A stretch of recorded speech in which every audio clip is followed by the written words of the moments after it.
Welcome back to Educator.com. This is the life science course, and today's lesson is on birds. The objectives for today's lesson will be to figure out the common characteristics that all birds share, how do birds reproduce and develop, and what adaptations have helped birds to fly. Let's discuss the common characteristics of birds. All birds are endotherms. What does that mean? They are warm-blooded animals that can control their body temperature on their own. And they're able to maintain a fairly constant body temperature regardless of whether the temperature outside and the weather is cold or hot. Also, birds are the only animals in the animal kingdom that have feathers. Feathers are the distinguishing feature or characteristic of all birds. So if you are an animal with feathers, you are characterized as a bird.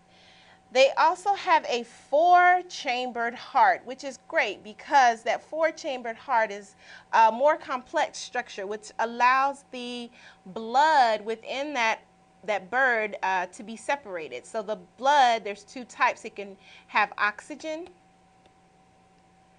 or it can have no oxygen. So oxygen-filled blood actually gets its oxygen from the air that the bird is breathing in, and then once that blood goes through the animal's body, it no longer has oxygen and goes back to the heart to pick up more oxygen. All birds produce sexually, and females actually lay amniotic eggs, similar to the reptiles in that the amniotic egg has everything inside for the embryo or the small developing organism. This would be the embryo, to develop on its own. It's got its own nutrients already attached to the embryo to help it to grow and develop. And the place where you would find those nutrients are the yolk of the egg, similar to the yolk that you would see in an egg that you bought in the supermarket. It's got the nutrients already inside.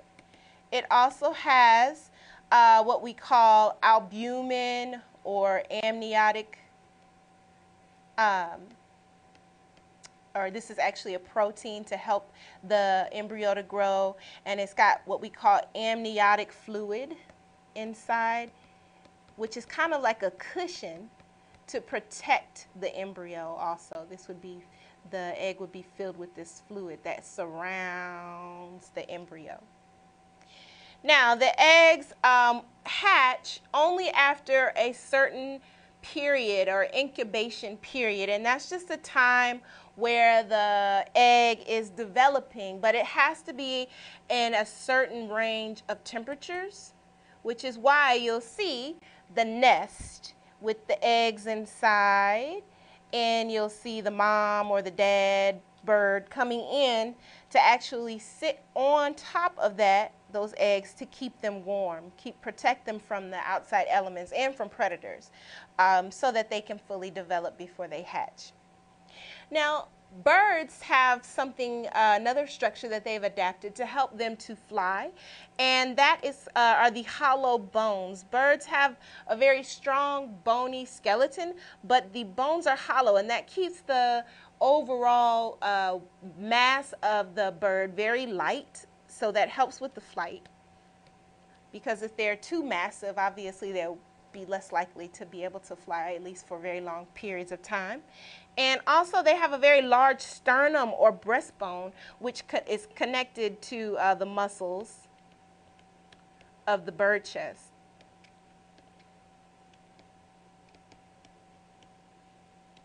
And that's good because those muscles, because birds are able to fly, they have very big, strong muscles, chest muscles. And so they need that support from that large breastbone to support their muscles. And finally, the birds have different sources of food. They are sources of food, excuse me, and they also help to control pests such as insects and different things that may get out of hand or become overpopulated. And they are great pollinators. They help the flowers and the plants to continue to grow.